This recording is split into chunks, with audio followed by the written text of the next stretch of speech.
Staff Sergeant Marcus Chen stood at parade rest against the wall of the United Nations Security Council chamber, his face an impassive mask that betrayed none of the unease churning in his gut. The jagged scar that ran from his left temple to his jawline, a souvenir from Fallujah, tightened as he clenched his teeth. 3 days ago, humanity had collectively gasped as the massive ships appeared in orbit without warning. Now, the aliens sat across from Earth's hastily assembled diplomatic team, their self-assured posture telling Chen everything he needed to know before they even spoke. "We, the Arxian Confederation, greet Earth as new friends," announced the lead alien, Ambassador Skatal. Its voice was melodic despite coming through a translation device, with 4 arms gesturing in perfect synchronization. "We represent 7 advanced civilizations who have achieved true harmony through technological and ethical evolution." General Williams, the Joint Chiefs representative, leaned forward. "Your arrival was unexpected. Our detection systems should have. Yes, your primitive sensing technology." Skal's upper limbs made a gesture that the translator didn't convert, but Chen recognized as dismissive. "We could have arrived undetected even if we wished it, but thought a visible approach more appropriate for a species at your developmental stage." Chen caught the subtle stiffening in the general's shoulders. The UN Secretary-General smiled diplomatically. "We're eager to learn about your civilization and technology." Skatal touched a device on its forearm, and a holographic display materialized above the conference table. Earth hung suspended in the air, then zoomed to display cities, oceans, and mountain ranges with resolution that made satellite imagery look like child's crayon drawings. "We've completed preliminary resource surveys of your world," the alien continued. "Your water-rich environment and mineral diversity are quite remarkable. With proper management techniques, we could show you how to." "I wasn't aware we'd requested management," interrupted the Chinese ambassador. Skal's 4 eyes blinked in sequence. "Merely an offer of assistance. Your civilization's technological development is fascinating. Achieving space travel with such limited understanding of elementary physics is quite remarkable." The alien gestured, and the hologram changed to display what appeared to be Earth's complete military deployment. Chen felt his combat instincts flare. No surveillance system should have that level of detail. "We notice you still maintain primitive territorial defense forces," Skatal continued. "Most species abandon such things once they understand the inefficiency of physical conflict." A smaller alien with greenish skin leaned toward the delegation. "Do your warriors still employ chemical projectile weapons?" The translation carried unmistakable amusement. The room tensed. Chen maintained his professional stillness, but his eyes locked with the smaller aliens. "Sergeant Chen," General Williams called, surprising him. "Would you care to demonstrate our primitive capabilities?" Chen stepped forward, acutely aware of the Arxians studying him. He removed his sidearm, a standard-issue M17, checking it with practiced movements. "That device propels metal fragments using controlled chemical explosions?" asked the green alien, not bothering to hide its condescension. "How quaint." Without responding, Chen turned his back to the table where an aide had placed an apple on a stand at the far end of the chamber, easily 50 yards away. Without looking, Chen raised his weapon behind his shoulder and fired once. The apple exploded, pieces scattering across the floor. The chamber fell silent. Chen holstered his weapon and turned back to face the startled aliens. "Primitive doesn't mean ineffective," he said quietly, meeting Skatal's 4-eyed gaze directly. The ambassador's upper limbs made a subtle gesture that seemed almost respectful. "Indeed. A curious demonstration, Sergeant." As Chen returned to his position by the wall, he caught something in the alien's expression that the others missed. A momentary calculation, a reassessment. The meeting continued, but a subtle shift had occurred. Chen had served 3 combat tours across Earth's most hostile environments. He recognized the look of someone realizing they'd underestimated their opponent. It was going to be a long diplomatic mission. Cultural exchange, the briefing officer had called it. As Chen walked up the gleaming ramp into the Arxian vessel alongside Earth's diplomatic team, he thought it felt more like a calculated display of superiority. The ship's interior defied human architectural concepts, corridors that curved in mathematically perfect spirals, lighting with no visible source, and materials that seemed to flow between solid and liquid states. Chen kept his expression neutral despite his wonder. "We are honored to share the achievements of the Confederation," Ambassador Zhital announced, leading them into a vast chamber.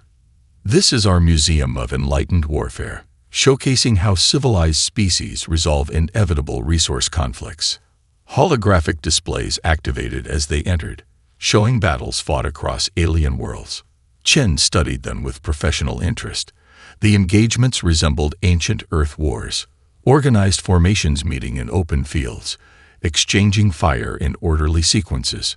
The universal combat protocols were established 50,000 years ago. Zhital explained proudly. All warfare must occur during daylight hours, with advanced declaration of intended targets. Combatants must wear identifying markers and fight only in designated conflict zones. An American diplomat raised her eyebrows. "What about covert operations? Night maneuvers?" 4 aliens blinked in synchronized disgust. "Such tactics are forbidden by galactic law," answered a tall, reed-thin alien identified as the Confederation's military attaché. "As are attacks on supply infrastructure, communications disruption, and the use of environmental factors for advantage." Chen couldn't suppress a short laugh, drawing sharp looks from both humans and aliens. "Something amuses you, Sergeant?" Zhital inquired. "Sorry, Ambassador. Just trying to imagine fighting that way." The ambassador's upper arms made a graceful gesture. "The protocols ensure minimal disruption to civilian populations and planetary ecosystems. Surely even humans can appreciate such considerations." Before Chen could respond, they entered a new section labeled Primitive Species Warfare. His stomach tightened as he recognized Earth imagery dominating the displays. Footage played across floating screens. Trenches from the Somme, jungle fighting in Vietnam, urban combat in Fallujah. Each bore condescending captions: evolutionary deficiency, nocturnal aggression, primitive deception tactics, resource destruction, evidence of proto-sapient cognition. A junior Arxian officer moved beside Chen, studying his reaction. "Fascinating that your kind achieved spaceflight despite such neurological limitations. Most species with deficient ethical reasoning centers self-destruct before developing fusion technology."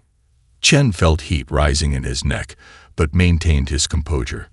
The final display showed children hiding during a bombing raid, labeled "Failure to Establish Basic Combat Parameters, Civilian Integration in Conflict Zones." Something snapped inside him. "That's not what you're seeing," Chen said, his voice carrying across the chamber. Conversation stopped as both delegations turned toward him.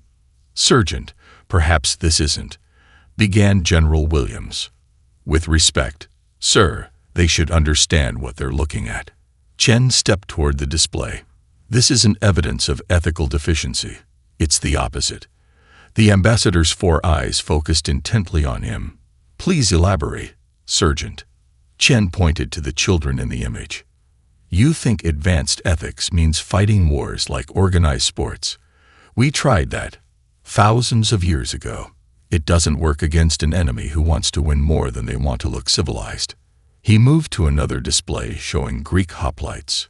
Thermopylae, 480 BCE. 300 Spartans held off a Persian force 50 times their size by using terrain advantage and unconventional tactics. The smaller force doesn't win by playing fair. The room had fallen completely silent. "Your species evolved without serious predators," Chen continued, noticing how the aliens flinched at his direct observation. "Humans evolved being both predator and prey. We developed these rules precisely because we know what happens without them." A younger alien stepped forward, fascination overriding decorum. "So how do humans determine what constitutes dishonorable warfare versus necessary tactics?" "That's just it," Chen replied. We don't have the luxury of calling effective tactics dishonorable when survival is at stake. Ambassador Skatal made a cutting gesture with his lower arms. This discussion exceeds the parameters of our cultural exchange. But Chen noticed how several aliens were looking at the displays with new interest, exchanging glances and subtle gestures among themselves. Later, as they departed the vessel, General Williams moved alongside Chen. "That was quite a performance, Sergeant." "Not meant as one, sir." "Maybe not, but I suspect you just gave them more to think about than our entire diplomatic corps." The explosion at the UN building shook Manhattan like an earthquake. Chen had been 3 blocks away, escorting General Williams to yet another diplomatic function, when the shockwave hit. Now, 23 hours later, he knelt in the ruins of the Security Council chamber, collecting evidence while rescue teams searched for survivors. "Sergeant," a tech specialist jogged over, holding a data tablet. "You need to see this." The security footage played in fragmented bits, a small device being placed beneath the conference table by a figure with 4 arms, followed by static. "Arxian," Chen muttered. "How many casualties?" 17 diplomats confirmed dead, 8 more unaccounted for. Chen's comm unit buzzed. "Chen here. Get to the command center immediately." General Williams's voice was tight with controlled fury. "The Arxians are broadcasting." The temporary command center had been established in a midtown skyscraper. Every available screen displayed Ambassador Skatal's face, its features arranged in what Chen recognized as their expression of solemn concern. "Regrettable terrorist action by human extremists opposed to galactic integration," the ambassador was saying. "The Confederation extends deepest sympathies while offering protective intervention to stabilize the situation." "That's their justification?" Chen asked, entering the room. General Williams didn't look away from the screen. "Their fleet has moved into low orbit. They're positioning over major cities. We have proof it was them," Chen said, holding up the data tablet. The general nodded grimly. "Too late. Look." On the screens, Skatal's image was replaced by a formal document. "In accordance with Universal Combat Protocols, the Arxian Confederation hereby declares legitimate military action against Earth defensive assets in the following designated engagement zones: Washington Sector, Moscow Sector, Beijing Sector." "They're announcing their targets," Chen said incredulously. "And their attack timetable," the general added. "First strikes commence at local sunrise in each zone, approximately 4 hours for the East Coast. Sir, requesting permission to implement Operation Nightshade." Williams raised an eyebrow. "The contingency plan you insisted on 3 weeks ago. The one everyone called paranoid." "Yes, sir." "Granted. God help us all." Dawn broke over Washington, D.C. precisely as the first Arxian vessels appeared overhead. Energy weapons lanced downward, striking military installations with surgical precision. Buildings vaporize, their locations exactly matching the declared targets. What the Arxians didn't expect was the emptiness of those targets. Chen watched from a hidden command post as alien vessels methodically destroyed evacuated bases and vacant government buildings. Nightshade had moved critical personnel and equipment hours before the attack began. "They really do follow their own rules," Chen murmured, watching the aliens move systematically down their declared target list, ignoring obvious strategic opportunities that hadn't been pre-approved. His tactical display showed similar scenarios unfolding worldwide. For all their technological supremacy, the Arxian attack pattern was catastrophically predictable.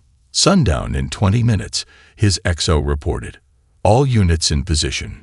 Chen nodded. "Execute at full dark." The Arxian forward base outside Baltimore gleamed under floodlights. According to intercepted communications, the alien forces were entering their mandatory rest cycle, an 8-hour period where combat operations ceased entirely.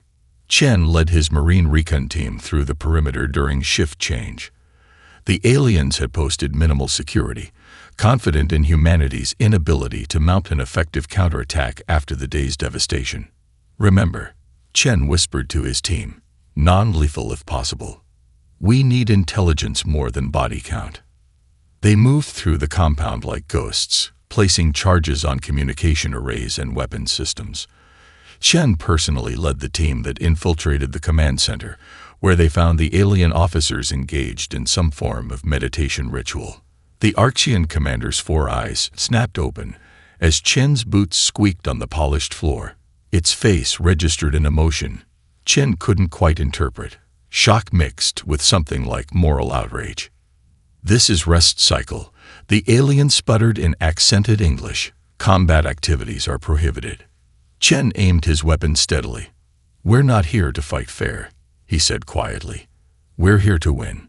Within an hour, they had captured intact communication systems, weapons, and the entire command staff without firing a shot.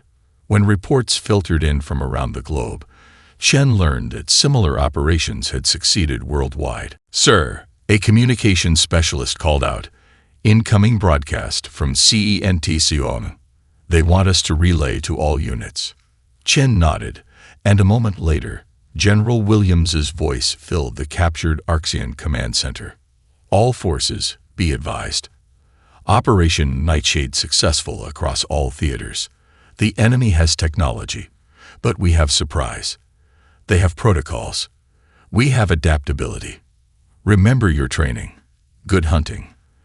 The makeshift interrogation room had once been a high school principal's office. Now it held a single occupant, an Arxian commander slumped in a reinforced chair, its upper right arm wrapped in bandages. Chen studied the alien through the one-way glass, noting the proud posture despite its captivity. "Commander Rax Teller," the intelligence officer briefed him. "Senior tactical coordinator for the Eastern Seaboard Invasion Force. We captured him during last night's operation when his shuttle was disabled." "And the arm?" "Shrapnel wound, or potential ally," Rax Teller amended. "Someone is manipulating both our species. I suspect we have much to learn from each other." 3 days after capturing Commander Rax Teller, Chen had converted a basement storage room into an impromptu classroom. A digital board dominated one wall, currently displaying a map of ancient China with troop movements highlighted in red. "Sun Tzu wrote this over 2,500 years ago," Chen explained, tapping the tablet in his hand. "All warfare is based on deception." The Arxian commander, seated at a small table, shook his head in what Chen now recognized as their gesture of profound confusion. "But deception is immoral," Rax Teller protested. "Combat must be transparent to be honorable." "Honor doesn't keep your people alive," Chen countered. "Strategy does." He swiped to a new image, footage from human resistance cells now operating worldwide. On the screen, soldiers in civilian clothing approached an Arxian checkpoint carrying hidden weapons. "This tactic is currently neutralizing your forces in 12 major cities," Chen noted. "Your troops can't distinguish combatants from civilians, because it violates every principle of ethical combat." Rax Teller's voice rose with genuine distress. "You deliberately blur the lines between warrior and non-warrior populations." Chen studied the alien's reaction with growing curiosity. "This genuinely bothers you, doesn't it? Not just professionally, but personally." "Of course it does. The Confederation evolved beyond such primitive instincts eons ago." "Evolved, or engineered yourselves to forget?" Chen asked quietly. The commander's 4 eyes blinked in rapid sequence, a sign of agitation Chen had learned to recognize. "What do you mean?" Chen pulled up physiological data on the Arxian species. "Your people have no genetic markers for deceptive behavior, no biological capacity for what humans call lying. That's not evolution. That's deliberate genetic modification." The commander stood abruptly. "Impossible. Your species did something to itself," Chen continued. "Removed the very traits that make survival possible in a hostile universe." "Why?" The door opened before Rax Teller could respond. General Williams entered, his expression grim. "Sergeant, a word." Outside in the corridor, Williams handed Chen a tablet. "We intercepted this from their command channel. Thought your guest might find it interesting." Chen scanned the document, his jaw tightening. This contradicts everything he believes about their protocols. Exactly. Either he's an exceptional actor, or he genuinely doesn't know what his leadership is doing. Chen finished. Thank you, sir. Back inside, Chen slid the tablet to Rax Teller. New orders from your high command. They're abandoning the universal combat protocols for Earth operations, effective immediately. The alien's skin paled as he read. This cannot be authentic. These orders authorize targeting civilian infrastructure, night operations, and use of banned weaponry. It's authentic, Chen said softly. Transmitted 6 hours ago on your command frequency. Rax Teller sank back into his chair. Then everything I believed. He looked up suddenly. You must help me contact moderate factions within our fleet. There are many who would oppose these actions if they knew. Chen raised an eyebrow. You're asking me to help you commit treason against your own people. I'm asking you to help save both our species from whoever is manipulating this conflict, the commander replied. Something isn't right. The Confederation I serve would never authorize these actions. Before Chen could respond, alarms blared throughout the building. His comm unit buzzed urgently. Chen here. Sergeant, we've detected unusual energy signatures from their fleet, reported a frantic voice. They're deploying something new, not matching any weapon systems we've documented. Chen locked eyes with the Arxian commander. Your people have more surprises. Rax Teller's expression showed genuine fear. Not my people. This is something else. What do you mean?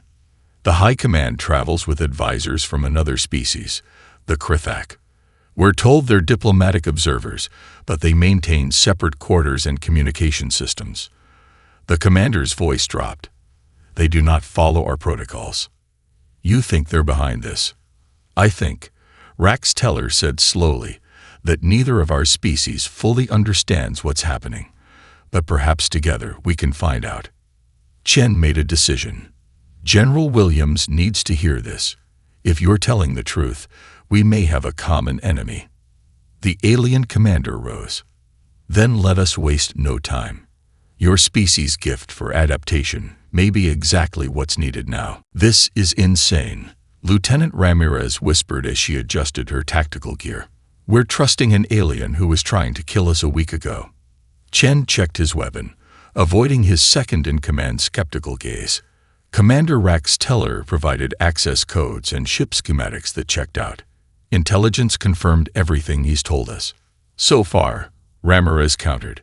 Sir, this could still be an elaborate trap. Chen nodded toward the Arxian commander, who stood awkwardly among the human soldiers, now wearing a modified tactical vest over his uniform. Look at him, Lieutenant. He's risking everything. His career, his life, probably his place in whatever passes for Arxian heaven. I'm just saying. I know what you're saying, Chen interrupted. And I agree it's a risk. But Operation Midnight is our best shot at turning this war around. He addressed the assembled team. 20 Marines and 1 alien commander. Final briefing. Target is the Arxian command vessel currently in geosynchronous orbit above the Atlantic. According to Commander Rax Teller, all Arxian personnel will enter their mandatory meditation cycle at 200 hours. The holographic display showed a 3-dimensional model of the alien ship. Our disabled veterans group will create a diversion at the Baltimore landing zone at 1:30. A civilian protest the aliens are required to acknowledge under their protocols. Meanwhile, our team will approach from underwater using modified SEAL delivery vehicles. The vessel's security systems recognize authorized personnel by bioelectric signature, Rax Teller added. My presence will grant access to the primary command center. Once inside, Chen continued, we secure the bridge, download their tactical database, and most importantly, gather intelligence on these Krithak advisors. Command is particularly interested in their communication systems and any evidence of manipulation of Arxian forces. He looked each team member in the eye. This isn't about killing. It's about understanding what we're really fighting. Questions? A young corporal raised her hand. What happens if we encounter these Krithak, sir? Chen exchanged glances with the Arxian commander. Unknown hostiles are to be considered extremely dangerous.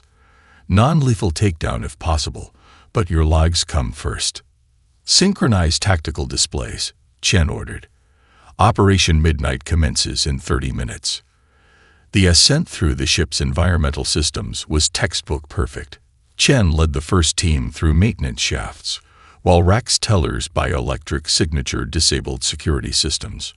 Ramirez's team secured the engineering deck without firing a shot.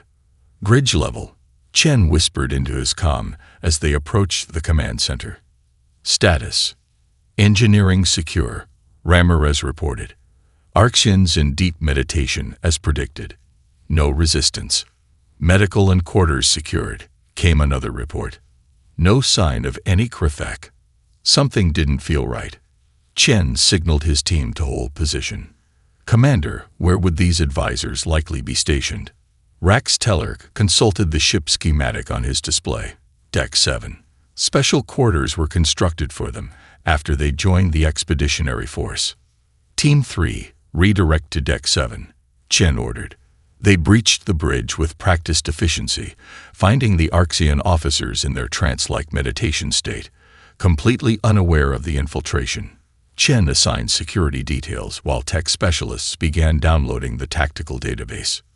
Sir, his comm crackled urgently. Team 3 encountering resistance on Deck 7. Not Arxian. Chen and Rax Teller exchanged looks before rushing toward the special quarters. The sounds of combat echoed through the corridors as they approached. They rounded a corner to find 3 Marines pinned down by energy fire from behind sealed doors. 2 soldiers lay wounded. What happened? Chen demanded, taking cover. We breached the quarters as ordered. A sergeant reported between bursts of return fire. Found snake-like beings inside. They didn't hesitate. Opened fire immediately. Rax Teller's eyes widened. Krithak. They're not supposed to be armed aboard ship. A hissing voice echoed through the corridor. Humans and traitors. How resourceful. The experiment has yielded unexpected results. Experiment. Chen called out. What experiment? The war, of course, came the reply. Your species was not meant to resist so effectively. The Arxians were not meant to question their programming. Fascinating variables. Chen activated his helmet camera, broadcasting all channels. He muttered to Rax Teller. Everyone needs to hear this. The Krithak voice continued. No matter. The test results are adequate. Your resistance merely confirms the threat assessment. Humanity must not be permitted to spread beyond its cradle. A new type of weapon discharge, burning through the corridor's metal wall, as if it were paper. Chen barely pulled a wounded Marine to safety in time. Fall back to the bridge, he ordered. We've got what we came for. As they retreated, Rax Teller grabbed Chen's arm. My people need to see this transmission. They're being used. That's the plan, Commander. Chen activated his emergency beacon. Now let's hope our extraction team arrives before your friends finish their meditation. General Williams paced the length of the war room as the recording from Chen's helmet camera played for the 3rd time. Military leaders from a dozen nations watched in stunned silence as the Krithak voice echoed through the speakers. The experiment has yielded unexpected results. This confirms everything Commander Rax Teller told us. Chen said when the recording ended. The Krithak have been manipulating the Arxians. The Arxian commander stood awkwardly at Chen's side, his blue skin pale under the harsh lights. Despite the restraints on his lower arms, a concession to nervous security personnel, he maintained his dignity. I have transmitted the evidence to those in our fleet I believe can be trusted, Rax Teller said, but you must understand what we face. The Krithak are ancient, even by Confederation standards. Ancient and duplicitous, Williams muttered. But what's their endgame? Rax Teller's 4 eyes closed briefly, a gesture Chen had come to recognize as profound distress. They are a predator species. They do not conquer, they harvest. The room fell silent. "Explain," ordered the Chinese general. "They identify species with potential, then engineer conflicts to test their capabilities and exhaust their resources. When both sides are sufficiently weakened." The commander's voice faltered. "They move in and take what's left," Chen finished. "Precisely." Rax Teller gestured to the star chart displayed on the wall. "They have done this at least 7 times within known space." Williams studied the alien. "Then why are you helping us?" "Because I now understand that the Confederation I serve is built on lies. My people's genetic modifications, our rigid protocols, they were designed to make us predictable. Control." His eyes met Chen's. "Your Marine showed me what my species has forgotten. Adaptation is survival." Chen stepped forward. "We need to combine our strengths. Arxian technology with human tactics." "Absolutely not," objected the Russian representative. "We can't trust any of them." Chaos erupted as military leaders argued, their voices rising over each other until Williams slammed his fist on the table. "Enough. While we argue, both our species are being played. Sergeant Chen, you've spent the most time with the commander. Your assessment?" Chen straightened. "I believe he's telling the truth, sir, and I believe we need each other to survive this." "The Krithak underestimated humans," Rax Teller added quietly. "They expected us to destroy you quickly with our superior technology. When that failed, they expected you to be easily defeated once we abandoned our protocols. Instead, you adapted. That frightens them." "Good," growled the Israeli general. "They should be frightened." Williams studied the star chart. "Commander, what can you tell us about Krithak weaknesses?" "They avoid direct combat, preferring to use proxy forces.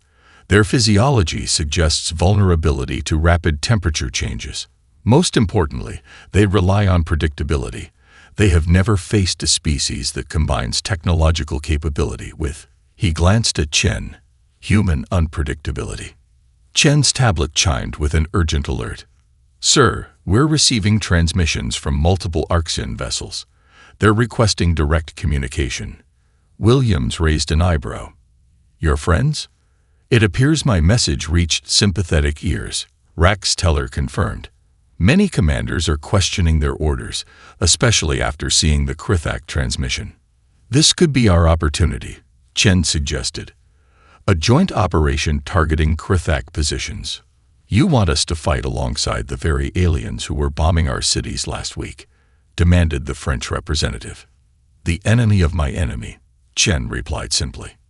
Williams studied the tactical display showing Arxian and human positions worldwide. After a long moment, he nodded. "Open communication channels to the Arxian vessels. Let's see how many have the courage to question their orders." Rax Teller straightened, his posture reflecting newfound resolve. "In the end, Sergeant Chen, it seems your lesson on war crimes has led to something unexpected. Peace." "Not yet," Chen cautioned, checking his weapon. "First, we teach the Krithak why manipulating humans is their biggest mistake yet." 3 months after the decisive battle against the Krithak manipulators, the rebuilt United Nations headquarters gleamed in the morning sunlight. Chen stood at parade rest behind the podium, surveying the unprecedented gathering before him. Human diplomats seated alongside Arxian representatives, former enemies now cautious allies. Commander Rax Teller entered from the side entrance, moving with the measured gait of someone still adjusting to a prosthetic limb. The metallic leg, human-designed but incorporating Arxian materials, reflected the sunlight as he approached the podium. The scar across his face marked him as different from his pristine counterparts, a visible symbol of transformation through combat. Ambassador Skatal watched from the Arxian delegation, his posture suggesting discomfort with the new reality.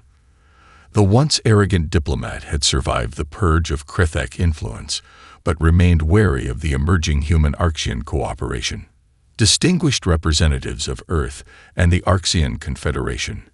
Rax Teller began, his translator now unnecessary as he spoke carefully practiced English.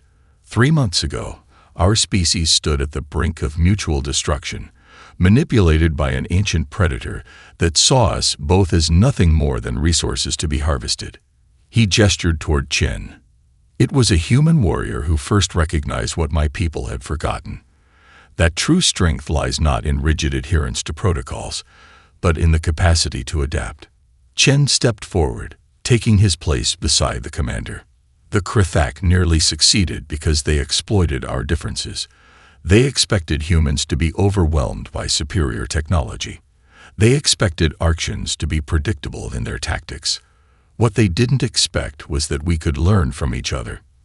Murmurs rippled through the assembly as Chen activated the holographic display.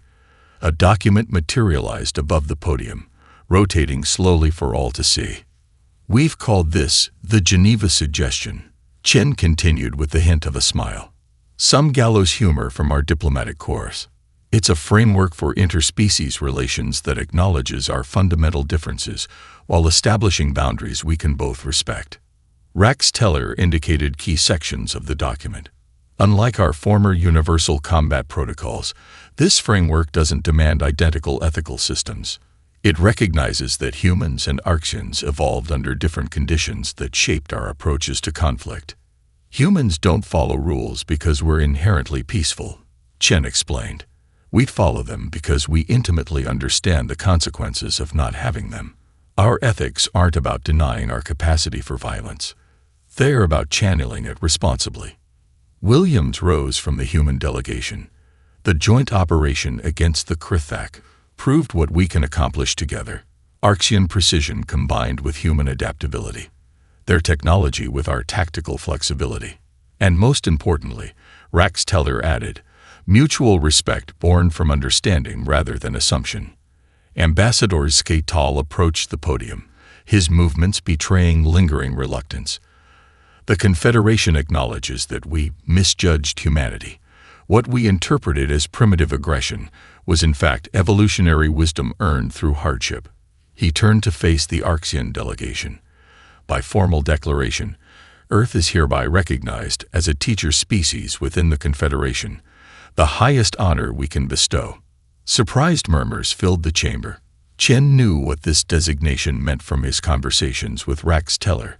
It was an acknowledgement that humans possessed wisdom the Arctians needed. As the assembly erupted in applause, Skatal approached Chen privately. There is one question I never asked during our initial diplomatic meetings, Sergeant. What's that, Ambassador? You spoke of war crimes, of rules your species created after recognizing your capacity for brutality. The ambassador's 4 eyes studied Chen intently. What happened to civilizations that violated these rules? Chen's expression darkened momentarily, the shadows of human history crossing his features. Pray you never have reason to find out. The ambassador stepped back, finally understanding the paradox at humanity's core. A species that created rules precisely because they knew what they were capable of without them. Outside, Earth's sun shone on the first true day of peace, as 2 species that once prepared for mutual destruction began the complex work of understanding each other, not as primitives or zealots, but as survivors with complementary strengths, ready to face whatever lurked in the darkness between the stars.